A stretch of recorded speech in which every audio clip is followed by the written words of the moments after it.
It was a calm evening in the suburbs, the kind of night where the hum of distant traffic seemed to blend with the chirping of crickets.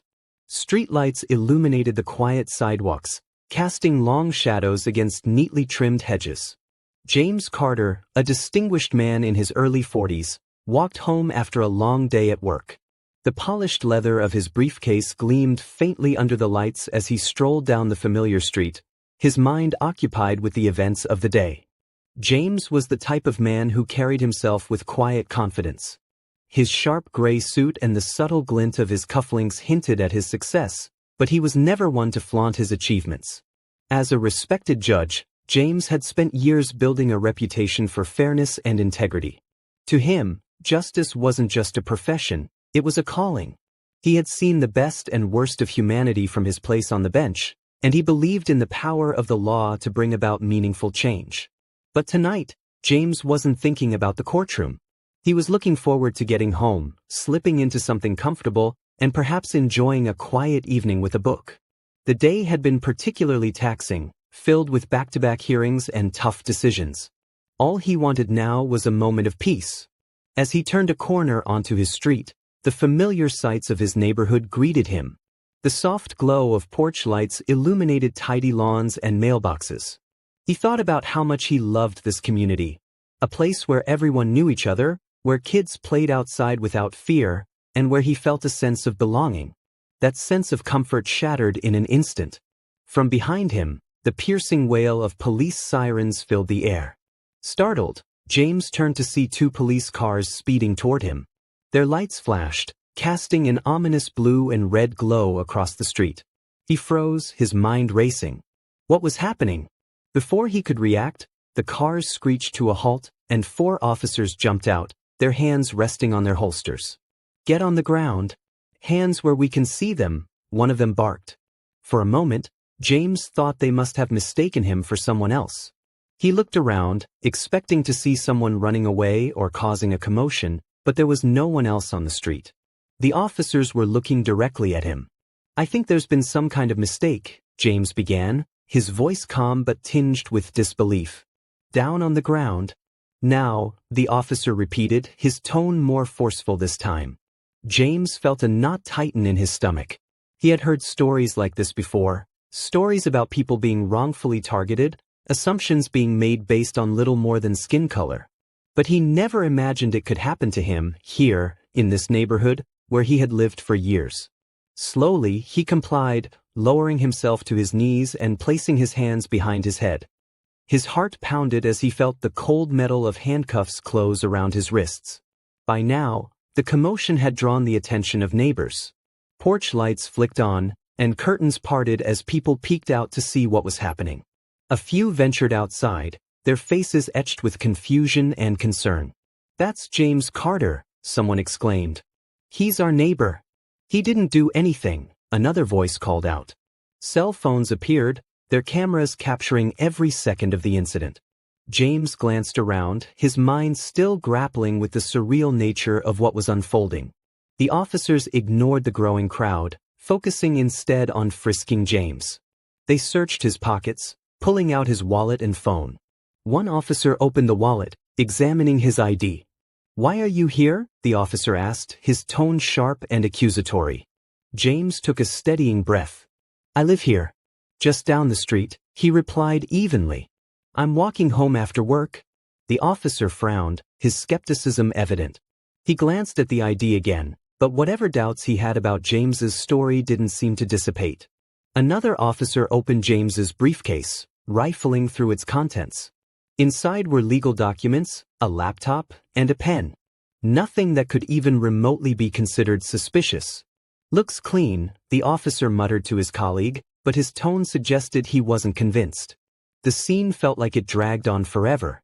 James remained calm, his demeanor unshaken, but inside he was seething. He knew exactly what this was: profiling. No matter how professionally he dressed, no matter how polite and cooperative he was, to these officers, he was just a black man walking down the street. After what felt like an eternity, the officers placed James in the back of a squad car. The ride to the station was silent, the tension palpable. James stared out the window, his thoughts a mix of anger, disbelief, and a growing determination to see this through. At the station, James was led to an interrogation room. The walls were bare, and the fluorescent lights buzzed faintly overhead. He sat quietly, his hands resting on the table in front of him. Across from him, 2 officers reviewed his belongings. His ID sat on the table between them, along with the contents of his briefcase. The officers exchanged glances, their expressions unreadable. Finally, one of them picked up the ID again, frowning as he studied it more closely. "James Carter," he read aloud. There was a pause as the officer's eyes widened slightly. "Judge James Carter?"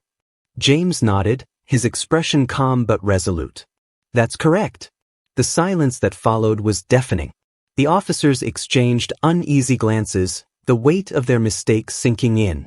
They weren't dealing with just any man. They had arrested one of the most respected legal figures in the state, a judge who had spent years advocating for justice and equality. The realization hit like a thunderbolt. The officer's demeanor shifted almost immediately. One of them left the room, muttering something about needing to check with the chief. Word spread quickly through the station. By the time the chief arrived, the tension was palpable. The chief's expression was a mix of disbelief and embarrassment. "Judge Carter," he began, his tone carefully measured, "I want to personally apologize for what happened tonight. This was a misunderstanding." James's eyes narrowed. "A misunderstanding?" he repeated, his voice steady but laced with a quiet intensity. "I was walking home from work. I wasn't acting suspiciously." "What, exactly, was misunderstood?" The chief hesitated, clearly uncomfortable. "We received a report of a suspect matching your description in the area," he said finally. James didn't respond immediately. Instead, he leaned back in his chair, studying the chief. "Do you get a lot of reports about suspects wearing suits and carrying briefcases?" The chief had no answer. By the next morning, the story had exploded. News outlets picked it up, broadcasting the incident far and wide. Headlines like "Judge Arrested in Apparent Case of Racial Profiling" and "Prominent Judge Detained Without Cause" dominated the airwaves. Social media erupted with outrage, with hashtags like #JusticeForJudgeCarter trending nationwide. The police department found itself under intense scrutiny. The officers involved were placed on administrative leave, and an internal investigation was launched. But for many, this wasn't enough. Protesters gathered outside the station, demanding accountability and systemic change. For James, the experience was deeply personal.